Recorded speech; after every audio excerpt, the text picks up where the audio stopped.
यदा यदा हि धर्मस्य ग्लानिर्भवति भारत अभ्युत्थानम् अधर्मस्य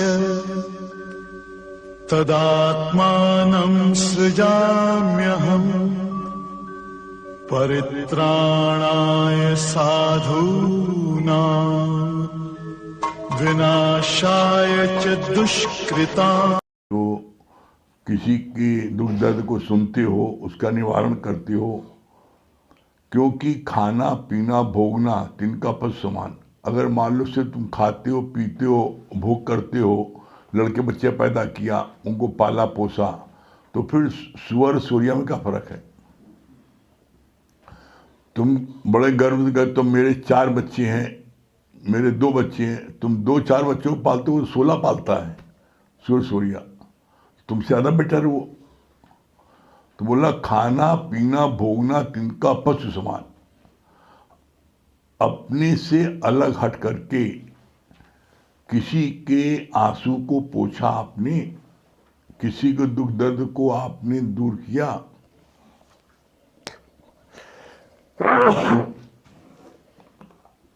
और ऐसे में अगर आप किसी के दुख दर्द को दूर नहीं करते तो मनुष्य कहलाने लायक नहीं है। मनुष्य वही कहला सकता है जो मन का ईश। हम मन के गुलाम हैं कि मन के ईश है। मन का जो गुलाम है वो रात दिन माया की बात करता है, रात दिन माया में गिरता है, माया का चिंतन करता है, माया के पीछे भागता है। लेकिन जो मन का ईश है वो जो है वो मन को गुलाम बना के रखता है, मन उसका गुलाम है। फर्क है। इसीलिए कहा जाता है ज्ञानी का मन गुलाम है और अज्ञानी का मन उसका मास्टर है। और बोला मन जब आपका मास्टर बन जाता है तो डेंजरस, मन को आपने मास्टर बनाया तो डेंजरस, वो आपको कभी नुकसान कर सकता है। तो मन को कभी भी मास्टर नहीं बनाना।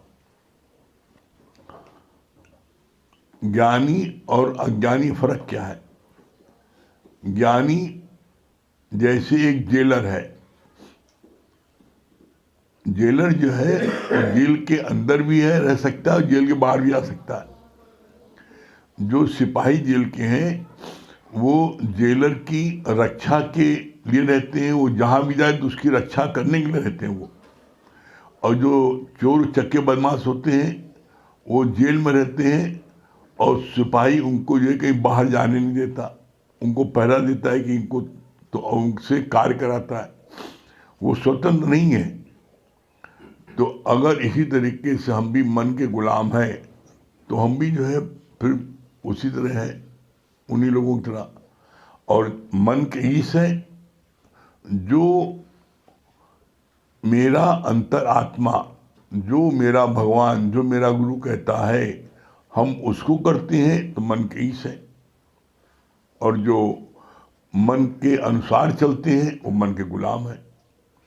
हम लोगों का 46 नंबर कल पढ़ा गया था। साहसी लोग अंबर और धरती एक करने का प्रयास करती हैं, ऐसे लोगों के सामने तुम्हारा प्रयास क्या है। आज है 47 नंबर, 47 नंबर पॉइंट आज है। क्या बोल रहे हैं भगवान। रगड़ के बिना रत्न पर पालिश नहीं आती, इसी प्रकार बिना विपद के व्यक्ति में पूर्णता नहीं आती। कितना सुंदर बोला है। पालिश, लकड़ी जो होती है उसमें पालिश करो तो लकड़ी को पहले जो है सरेस पेपर से मांजते हैं। लोहे पालिश करो तो उसको लोहे के पेपर से मांजते हैं। अगर उसको न मांजे तो उसमें पालिश में चमक नहीं आएगी।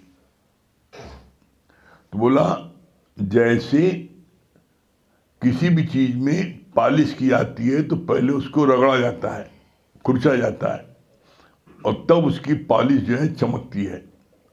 तो इसी तरीके से जब तुम्हारे जीवन में भी विपरीत परिस्थिति आती है, तुम्हारे जीवन में अप एंड डाउन आता है, तुम्हारे जीवन में जब कभी हानि होता है, अपमान होता है, मौत होती है, कोई आपसे विपरीत चलने वाला मिलता है, उस समय आपके अंदर और चमक आती है। बोला ज्ञानी के सामने जब पत्थर आता है तो उसे वो ठोकर नहीं खाता। किसी ने ठोकर खाने के लिए पत्थर रखा तो ज्ञानी उस पर चढ़ जाता है और चढ़ के एक सीढ़ी पर चढ़ता है। ज्ञानी हर परिस्थिति में वो ऊपर चढ़ता है और अज्ञानी हर परिस्थिति में नीचे गिरता है। बस फर्क ये है।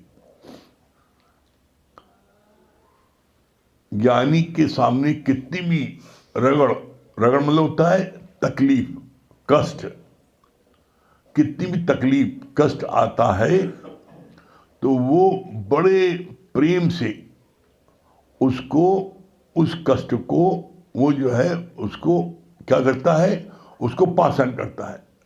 कैसे?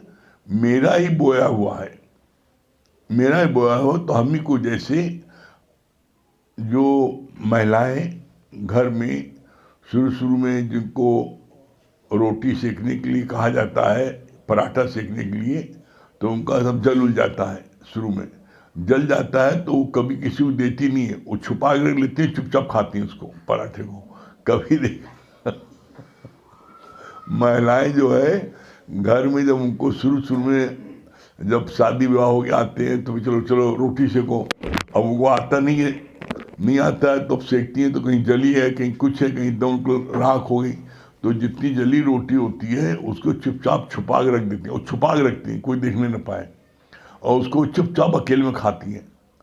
तो अपनी जली रोटी है तो बड़े प्रेम से खा लेती हैं, कोई दूसरा देखेगा तो बड़ी बदनामी होगी, इसको रोटी सेकना नहीं आता, तो वो इसलिए खा लेती है कि मेरी बदनामी होगी, कोई देखेगा इतनी जली रोटी, तुम इतना शौक नहीं ना रोटी सेकने का, तो चुपचाप खा जाती हैं।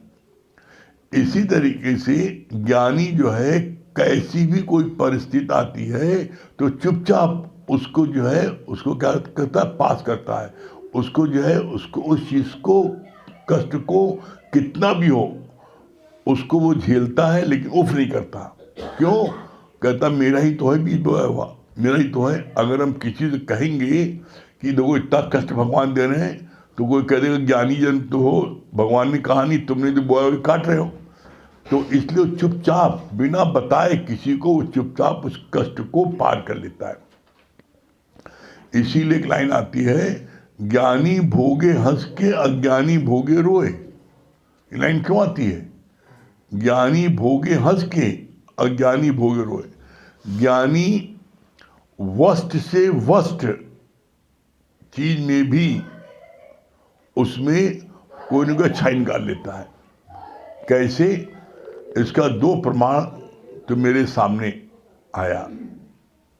एक प्रमाण, एक महिला सत्संग में अभी भी आती हैं, उनके इकलौते बेटे का शरीर शांत हो गया। जब वो आई थी तो बहुत रो रही थी, बहुत उदास थी, और मेरी दुनिया समाप्त हो गई, मैं जी क्या करूँगा। वो अपना सिर पटकती थी, बेहोश से आती थी, बहुत अधिक वो। जब आई तो उनको हमने देखा, हमसे रहा नहीं गया, तो हमने उनको बस ये बोला, आप सिर्फ सत्संग बैठते जाओ, गुरु की वाणी मन मना सुनते जाओ, आप देखना एक दिन आप जो है कहोगी कि ये जो है जो अच्छा हो बहुत अच्छा हुआ। आप इस चीज़ को, अभी आपको बहुत बुरा लग रहा है और बड़ा आपको कष्ट हो रहा है, लेकिन कुछ दिन वाणी सुनने के बाद में आप देखोगे आपका सारा कष्ट दूर हो जाएगा। 6 महीने बाद जब 6 महीने उन्होंने सुन लिया, तब मैंने उनसे फिर एक दिन पूछा, हम कहा अब आप कैसा फील करती हो, आप सत्संग में आकर के कैसा फील करते हो? इतने खुनकी से उन्होंने जवाब दिया है कि तबीयत गदगद हो गई। उन्होंने कहा गुरुजी, हमने लड़के की स्थान पर हम भगवान पा गए। तो मैंने लड़का खोया लेकिन भगवान पाया। वो इतनी प्रसन्नचित अब रहती हैं, हम देखते हैं, मतलब उन्होंने कहा हमारे गया कुछ नहीं, अरे हम तो लड़के का भगवान पाए। ये उनकी फीलिंग थी। इसी तरीके से एक दूसरा उदाहरण, एक माँ जी को दीवार गिर गई थी तो उनको फ्रैक्चर हो गया था, तो हम लोग वो देखने गए। जब देखने गए हॉस्पिटल में तो वो डॉक्टर ने बोला इनको 6 महीने लगेगा इनकी हड्डी जोड़ने में, और देखा हम लोग हॉस्पिटल में लेटी थी वो। जब पहुँचे तो हमने उनसे पूछा अम्मा जी क्या हाल है? क्या बड़ा अच्छा हुआ टांग टूट गई। हमने कहा क्यों, अच्छा क्यों हुआ? तो बड़ा अच्छा जवाब दिया, कहा टांग टूटी तभी तो भगवान आप लोग आए हो देखे, ऐसे तो नहीं आए थे, अब आए ना है, अब तो बड़ा आराम हो गया हमें। क्या आराम हो गया? अरे पहले घर में 4 घंटा खाना पीना बनाना पड़ता था, कमा करना पड़ता था, अब तो घंटी बजाई देख चाय आ जाती, घंटी बजाती खाना आ जाता है। अब मस्ती हम 5 स्टार होटल में लेटे हैं, कहा बड़ा मजा है। हम देखो ज्ञानी भोगे हंस के, अज्ञानी भोगे रोए।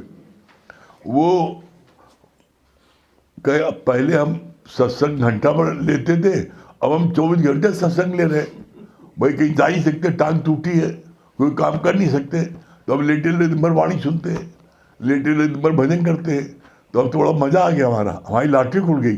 हमको देखो वर्स्ट में से बेस्ट कैसे निकाला। तो ये है भगवान का बोला कि जो परमात्मा की शरण आ जाता है उसको ये कला आ जाती है वर्स्ट में से बेस्ट छाटना। अब उनको फ्रैक्चर हो गया, कितनी तकलीफ है, और उन्हीं के स्थान पर एक पास में एक महिला और लेटी थी, उसकी वो फ्रैक्चर था हुआ। वो मार भगवान को गरिया रही थी, हमें मिले भगवान तुम्हारी पूजा कर रहे थे, हम हड्डी तोड़ डाले हो। मार भगवान को उल्टा पुल्टा बोल रही थी, और ये जो है अपना भजन गुनगुनाया, खूब मुस्कुरा रही, बड़ा अच्छा हुआ। तो हमें देखो फर्क, दोनों की स्थिति एक है, दोनों हड्डी टूटी है, लेकिन एक हड्डी टूटने में भगवान का शुक्राना मान रहा है, और एक हड्डी टूटने में भगवान को गाली गलौज बक रहा है। हम तुम्हारी पूजा कर रहे थे, यही हमें तो फल दिए हो है। हमारा पड़ोसी जो पूजा नहीं करता उसको तो और तुम धन बधन दिए जा रहे हो, गाड़ी गाड़ी आ जा रही हो। हम पूजा कर रहे हैं, हम लिए कर रहे हो, अब हम तुम्हारी पूजा कतई ही नहीं करेंगे। उनको मार डपट रही भगवान को। तो देख लो आप, अज्ञानी भोगे रोए और ज्ञानी भोगे हंस के।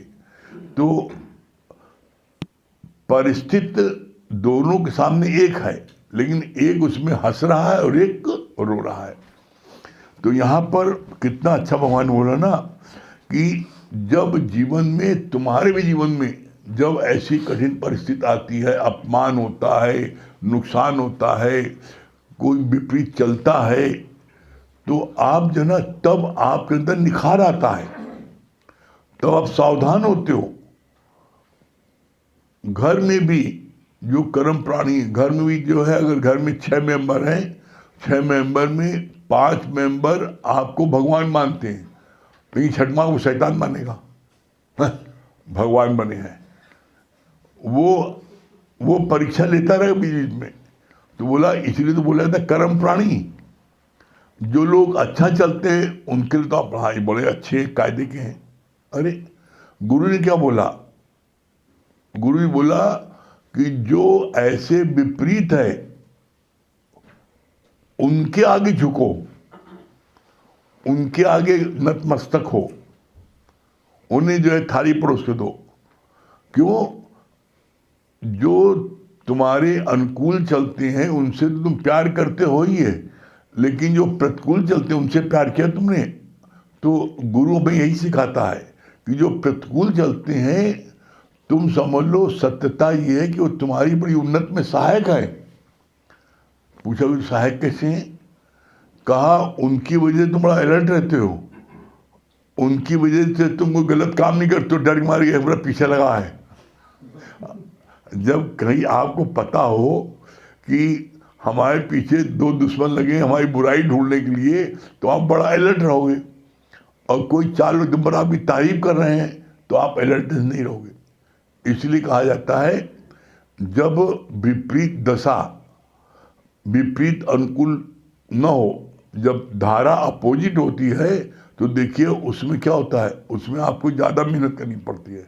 और अनुकूल धारा है, जिधर धारा उधर बह जा रहे हो, कोई मेहनत नहीं लग रही है, लोग तारीफ कर जा रहे हैं, आप बड़ा खुश हो रहे हो। अगर ऐसे लोग ना हो तो इंसान जो है अपने को हिरण्यकश्यप की तरह वो अपने को भगवान मानने लगेगा और सब जगह हमें भगवान मानो। कैसे नहीं मानोगे? विपरीत चलने वाले ही हमको जो है क्या करते हैं, हमको अहंकार करने से बचाते हैं। तो कभी भी विपरीत चलने वालों से उनसे लड़ो भिड़ो नहीं, बल्कि उनका मनी मन शुक्राना मानो इस बात का कि अगर वो तुम्हारे विपरीत न चलते तो जो तुमने उनके साथ कर्म किया है, विपरीत तुम चले थे, उसके कारण तुमको अगला जन्म लेना पड़ेगा, माँ के घर में आना पड़ेगा। वो विपरीत चल के तुम्हारे कर्मों को काट रहे हैं। जब कभी कोई ऐसी बात आए तो हमेशा ही बात बोलो कि हमारे कर्म काट रहे हैं। जब कर्म काट रहे हैं तो हम उनसे खुश होंगे, नाराज होंगे? खुश होंगे। तो हमेशा इस बात का ध्यान रखो कि विपरीत परिस्थिति आए तो कभी उसमें घबराओ नहीं, विपरीत परिस्थिति आए कभी उसमें डरो नहीं, और कभी अपने सत्य के मार्ग को छोड़ो नहीं। आप ऐसा करोगे तो निश्चित जान लो आपको परम पद हर समय उसका एहसास होगा। बोला इसके लिए आप कभी चेक कर लेना। कहा सबसे कठिन काम है 24 घंटे प्रसन्नचित रहना। आप कभी देख लेना, दिन भर में आप एक आध मरतबा जरूर थोड़ा सा क्रोध आ जाता है, दिन भर एक आध मरतबा जरूर थोड़ा मूड ऑफ हो जाता है, और जो अज्ञानी उनका मूड तब 20 बार होता है। लेकिन जो ज्ञानी जब उनका भी हो जाता है, बोला सावधानी हटी दुर्घटना घटी। तो हर समय चेक करो अपने सामने क्या तुम्हारा चेहरा हमेशा मुस्कुराता है, हमेशा प्रसन्नचित है। जैसे आप फोटो खिंचाते हो तो फोटो खिंचाते समय उसमें क्या बोलता है वो, फोटो खिंचाते समय जिसमें फोटो तुम खिंचाते हो उसमें क्या बोलता है, स्माइल प्लीज। और आप जब कहते हैं थोड़ा स्माइल करिए भैया इससे फोटो खराब हो जाएगी, तो आप स्माइल करते हो। तो उसी तरीके से आप 24 घंटे स्माइल करो। 24 घंटे स्माइल करोगे तो आप देखोगे परमात्मा आपके अंग संग रहेगा। क्यों अंग संग रहेगा? परमात्मा जो है प्रसन्नचित व्यक्ति को परमात्मा शीघ्र प्राप्त होता है। तो आप प्रसन्नचित रहोगे तो बहुत आपको आनंद की प्राप्त होगी। बाकी आज अमित भैया को, शिवांगी को इनकी मैरिज एनिवर्सरी के लिए बहुत बहुत इनको बधाई हो। हमको भी पता नहीं था, हमने फेसबुक में देखा और आज हम सोच रहे थे पता ही लोग आएंगे नहीं आएंगे हैं। अपनी माँ को वहाँ गए थे, लोग उधर गए थे तो हमका पता नहीं, पर जैसा होगा देखा जाएगा। तो भी देखा आ गया, तो ठीक है चलो बधाई दे दें। मैं 8:30 बजे दे चुका हूं, मैं बहुत बधाई। हाँ हमने जो है आपके चरणों में समर्पित किया। हाँ आपने जब, तभी मैंने कहा था आप वहाँ आगे दीजिएगा, और हमने आपसे बोल दिया, और ये लोग यहाँ गायब थे। हमका आज जो है आज बादशाह को मौका मिल गया।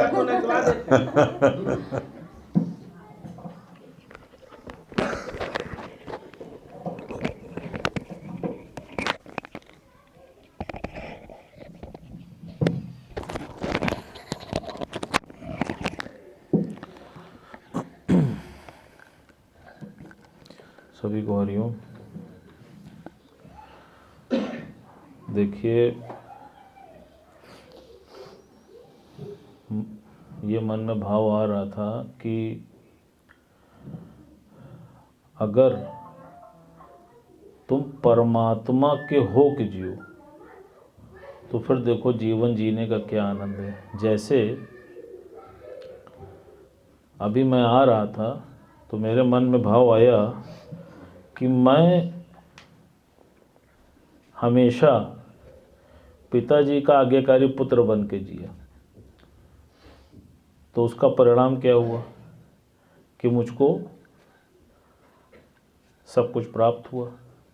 तो अगर तुम परमात्मा के हो के जियो तो सोचो तुम्हें क्या नहीं प्राप्त होगा। आप सोच के देखो। जैसे भगवान ने बोला, कहा कि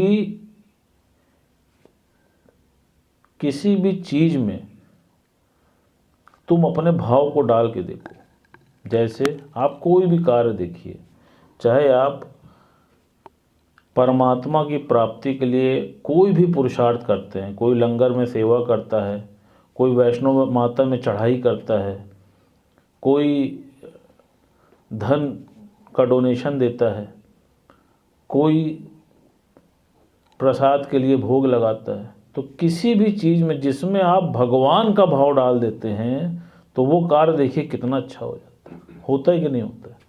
आप महसूस करके देखिए। तन तो वही रहता है, लेकिन मन कितना स्ट्रांग हो जाता है, कितना निवाड़ा हो जाता है, और वो कार्य कितना अच्छा हो जाता है। जैसे कोई भी चीज़ में आप प्रसाद कभी ग्रहण कीजिए, तो प्रसाद में कभी आपने ये बोला है कि भैया नमक का मैं थोड़ा सा नमक डाल दूँ, चीनी का मैं थोड़ा सा चीनी बढ़ा दूँ? या चन्ना मित्र जब आप पीते हैं, जब कान्हा जी का बर्थडे होता है तो चन्ना मित्र बनता है ना, आप उसको पीते हैं, तो कभी आपने सुना है कि भैया इसमें मेवा का मैं मेवा डाल दो, मीठा का मैं मीठा डाल दो? उसको पीने के बाद जैसे लगता है कि अमृत पी लिया। क्यों? क्योंकि उसमें आपका जो मन का भाव होता है वो परमात्मा के प्रसाद का होता है। कहा ठीक इसी प्रकार कोई भी चीज तुम्हारे जीवन में आती है तो तुम प्रभु को समर्पित हो जाओ, उसको उसी ढंग से एक्सेप्ट कर लो एज इट इज।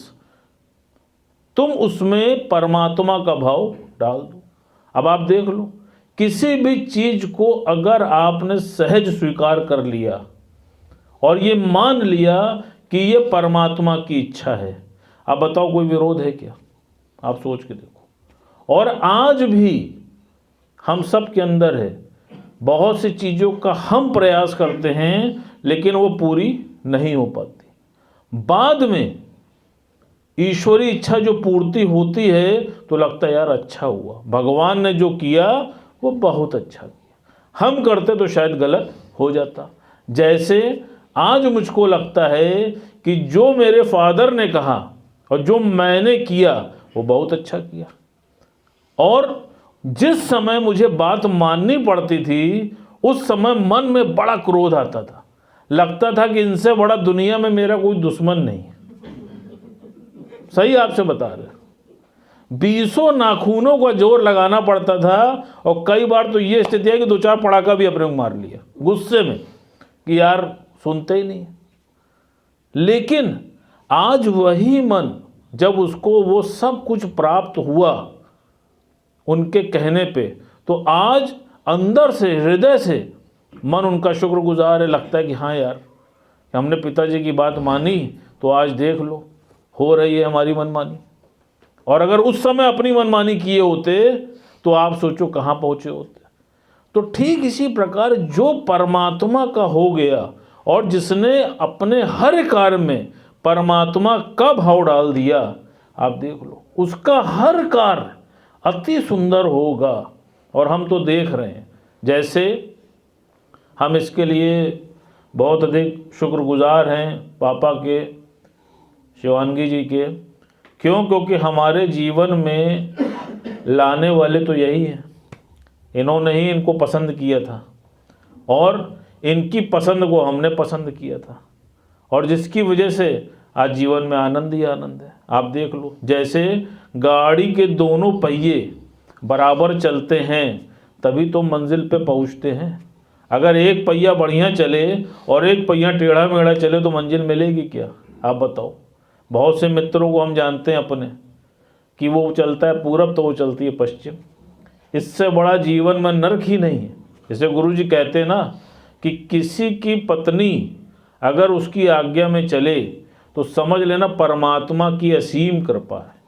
अगर उसका बेटा उसकी आज्ञा में चले तो समझ लेना यू आर ट्वाइस ब्लेस्ड। तो मुझे तो ऐसा लगता है कि परमात्मा की कृपा मेरे ऊपर साक्षात हो गई।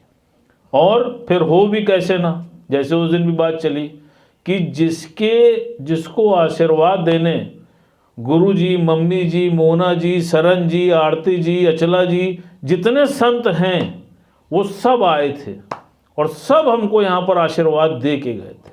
तो अब आप सोचो कि जिसके बाग को इतने फूलों ने सजाया हो तो वो महकेगा नहीं क्या? आप सोच के देखो।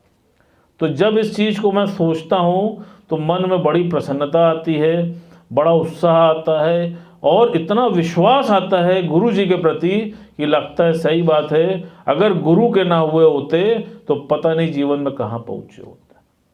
तो गुरु जी के बहुत बहुत शुक्राने हैं, पापा के बहुत बहुत थैंक्स हैं कि उन्होंने उल्टी खोपड़ी को सीधी कर दी, यहाँ बैठा दिया। और उससे भी ज़्यादा थैंक्स हैं शिवानगी जी के कि ये हमारे हर कार्य में बराबर से सहयोग भी करती हैं और एक माँ की तरह सेवा भी करती हैं, एक मित्र की तरह बात भी करती हैं और सबसे बड़ी बात है कि यस मैन हो करके हम लोग के साथ जीवन व्यतीत करती हैं। जो सबसे इम्पोर्टेंट बात है वो यही है, अगर नो वाला मामला आ जाए तो आप समझ लो जीवन में जो है अंधकार आ जाए। तो हम बहुत बहुत शुक्रगुजार हैं पापा के, शिवानगी के और सबसे ज़्यादा गुरु जी के, मम्मी जी के, कि जिनकी कृपा से आज जीवन में इतनी शांति, संतोष, प्रफुल्लता, पॉजिटिव थिंकिंग और इतना आनंद आ रहा है। हरिओम।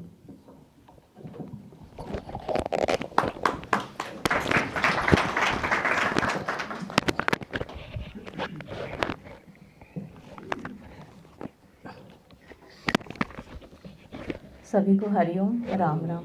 थोड़ा सा कुछ कहना चाहेंगे। आज परमात्मा, गुरु जी, पापा जी और मम्मी जी के लाख लाख शुक्राने हैं, जिनकी कृपा से आज मैं यहाँ पर हूँ और मैं अपने आप को अति भाग्यशाली समझती हूँ कि जो मुझे ऐसा दर मिला। मैं इनकी भी बहुत शुक्रगुजार हूँ जो इन्होंने हमेशा मेरे भरोसे और प्यार दोनों को आगे बढ़ाया है और मेरे हर सुख दुख में मेरा साथ दिया है। आपसे मिलना मेरे लिए सबसे अच्छी बात थी। आपसे शादी करना हमारे जीवन का सबसे अच्छा फैसला था। मैं बहुत खुशकिस्मत वाली हूँ कि मुझे आप जैसा पति मिला है जो मेरी इतनी देखभाल और प्यार करता है। आप मेरे लिए बहुत मायने रखते हो, आप ही मेरे सब कुछ हो। हर चीज़ में मेरे साथ खड़े रहने, मेरे जीवन में प्यार और खुशी देने के लिए आपका बहुत बहुत धन्यवाद और गुरु जी का भी बहुत बहुत धन्यवाद।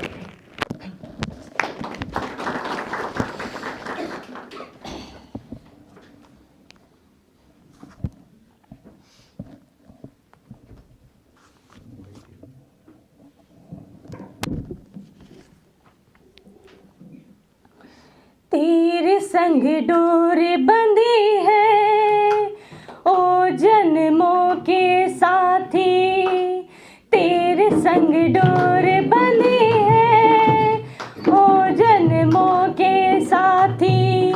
तू ही तो है मेरा, हो तू ही तो है मेरा, बस तू मेरा सच्चा साथी।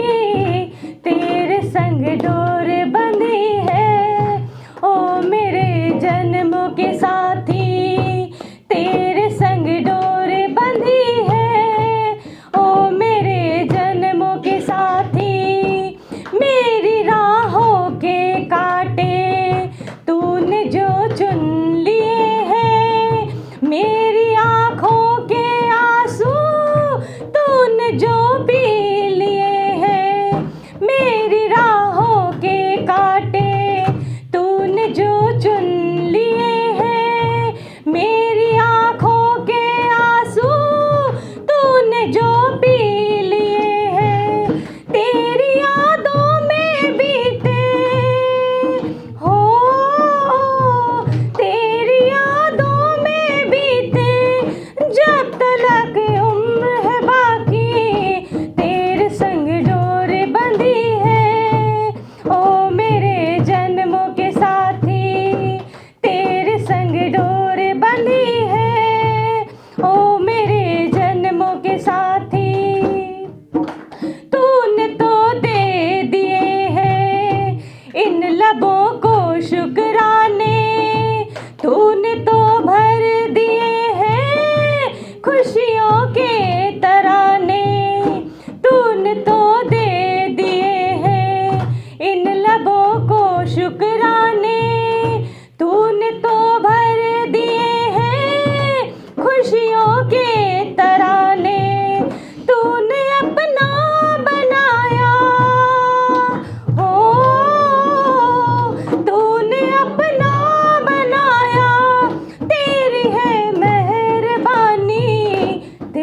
संग डोर बंधी है, ओ मेरे जन्मों के साथी, तेरे संग डोर बंधी है, ओ मेरे जन्मों के साथी।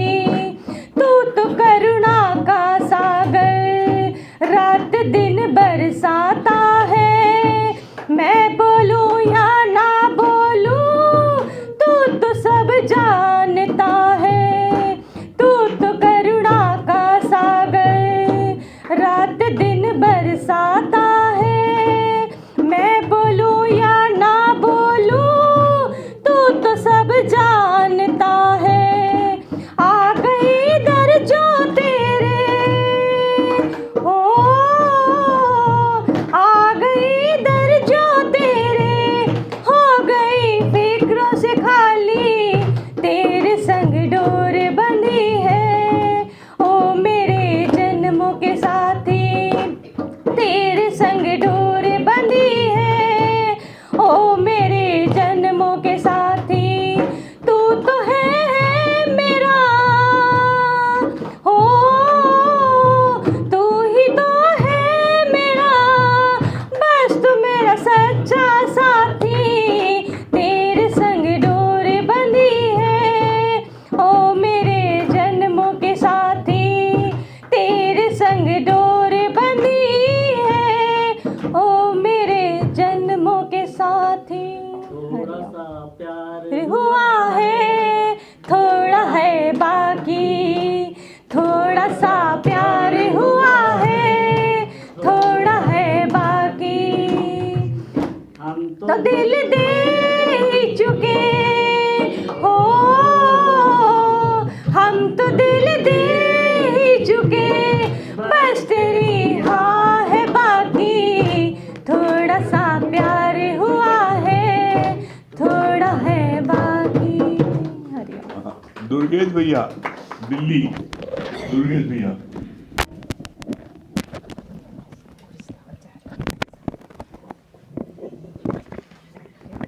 दुर्गेश भैया।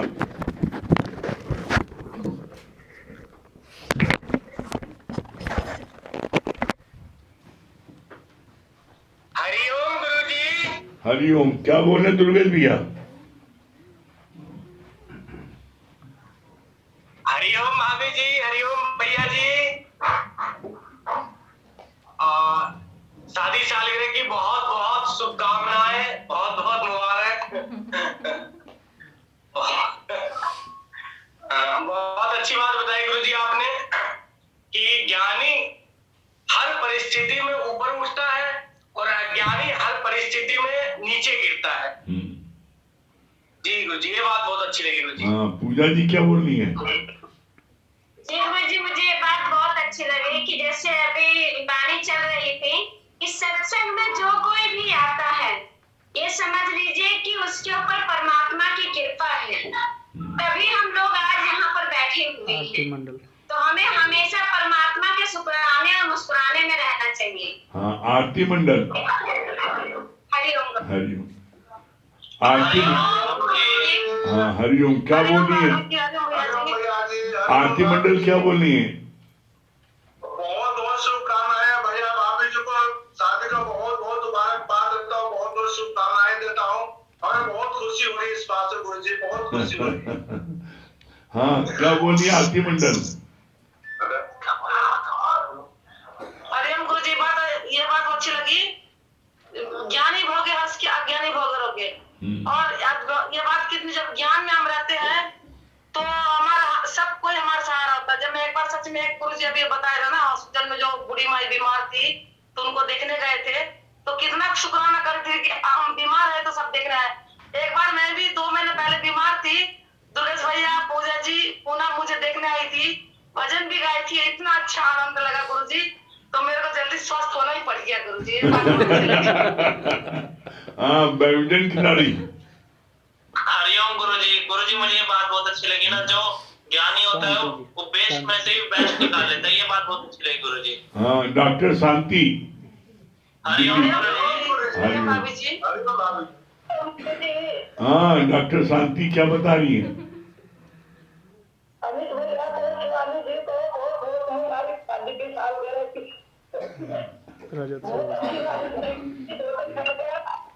हर परिस्थिति में सम रहता है और अज्ञानी के पास जो परिस्थिति आती है वो सुखी सुखी रहता रहेगा और ज्ञानी के आगे पत्थर भी डाल देंगे तो उस पर भी टूट जाएगा। ज्ञानी भोगता है हंस के और अज्ञानी भोगता है रोक के। हाँ, बहुत बढ़िया। रजतिया जयपुर, हरिओम। हरिओम गुरु जी प्रणाम। हाँ, क्या बोल रहे थे भैया? गुरु जी पहले तो मैं शादी की बहुत शुभकामनाएं देना चाहूंगा अपने भाभी जी को, शादी की साल की बहुत शुभकामनाएं। और दूसरा बहुत अच्छा बताया कि ज्ञानी भोग के हंस के और अज्ञानी भोग के रोके। और दूसरा ये पॉइंट था हर कार्य परमात्मा को आगे रखना चाहिए और परमात्मा की रजा में राजी रहना चाहिए। नीतू जी जयपुर, हरिओम गुरु जी। हरिओम। भैया भाभी को सालगिरह की बहुत बहुत मुबारकबाद। पता नहीं क्यों गुरुजी आज इन दोनों का प्यार देख के मुझे बहुत रोना आ गया। पता नहीं अपने आप ही आंखों में से आंसू आ गए। सच बात है, अगर आज गुरु के ना हुए होते तो पता नहीं कहाँ होते। और सच बात है गुरुजी कि मैंने बिना उनको खोए और आपको पाया है गुरुजी, क्योंकि आपने कभी खोने ही नहीं दिया। इस ज्ञान ने मुझे कभी उनको खोने ही नहीं दिया गुरुजी। हर पल जैसे ऐसा लगता है जैसे कि वो मेरे साथ है। बस क्या बोलूं गुरुजी। बहुत अच्छी बात है। हरिओम गुरुजी। हरिओम। चलिए, हाँ, फॉरेन रिटर्न पूनम जी। हरिओम गुरु जी, बहुत अच्छा लगा ना, ज्ञानी भोगे हंस के अज्ञानी भोगे, ये बात बहुत अच्छी लगी। और दोनों शिवानगी जी को और अमित भैया को शादी की बहुत ढेर सारी शुभकामनाएं हम सत्संगियों की तरफ से। हाँ, संगीता रानी। हरिओम गुरु जी और भैया भाभी को बहुत बहुत बधाई हो। मुबारक हो तुमको ये शादी तुम्हारी, सदा खुश रहो तुम, दुआ ये हमारी। सदा खुश रहो तुम, दुआ ये हमारी। मुबारक हो तुमको ये शादी तुम्हारी, मुबारक हो तुमको ये शादी तुम्हारी। सदा खुश रहो तुम, दुआ है हमारी। सदा खुश रहो तुम, दुआ है हमारी। क्या बोल रही है? हरिओम गुरुजी और भैया भाभी को एनिवर्सरी की बहुत बहुत बधाई। सच बात है गुरुजी, आज की वाणी जो चली बहुत एकदम मतलब कहते हैं हर व्यक्ति के जीवन में ये वाणी आई है कि परिस्थिति आती है, सबके जीवन में भी आती है, लेकिन उसमें अगर परिस्थिति में बड़ी पूर्णता होती है, एक दृढ़ विश्वास मिलता है। अगर हम किसी चीज में परिस्थिति फंसते हैं तो उसमें जीवन जीने के वाकई एक सही मार्गदर्शन मिलता है। वाकई गुरुजी आज की वाणी में ये बात एक दृढ़ है कि अपने जीवन को अगर सफल बनाना है तो सत्संग के द्वारा अपने जीवन की हर वाणी को अपने अगर ऊपर लगाएंगे तो वाकई जीवन बहुत जल्दी सफल होगा। ऐसे बोल्डली बोलिए, बहुत बढ़िया जी। एक भजन है, हाँ। है मनुष्य जन्म सोना, इसको न यूं ही खोना। सत्संग है एक दर्पण, हर दाग इसी में धोना। ये चोला बड़ा अनमोल मिलता है किस्मत से, और उससे भी अनमोल सतगुरु का मिलना है। हमको तो मिले दोनों, ये अवसर नहीं खोना।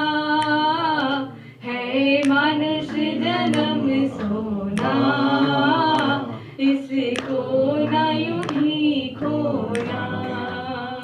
जन्मों से घिरे मन को विषयों से हटाना है, और विरति को अपने गुरु चरणों में रखना है। जब आन पड़े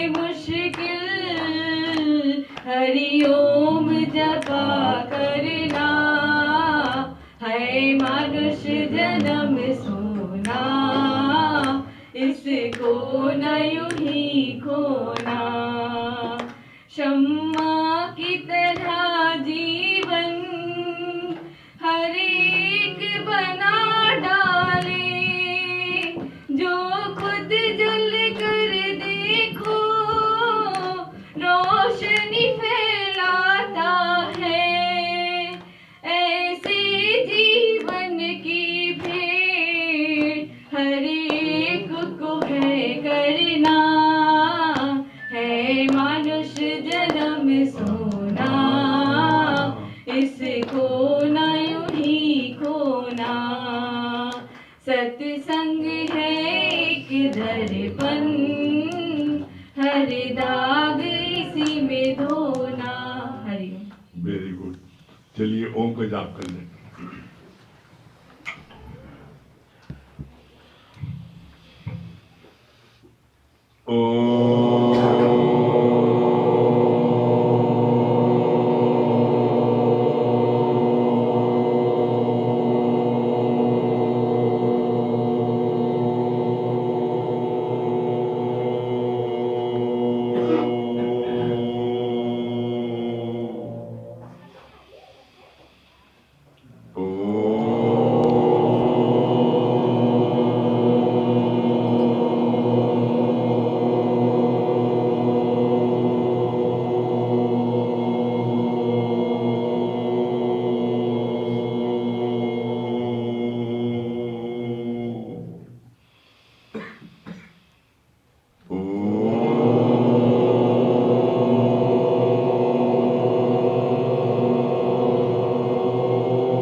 सभी प्रेमियों को हरिओम, राम राम। और एक आवश्यक सूचना, संडे को, इस संडे को सत्संग यहाँ पर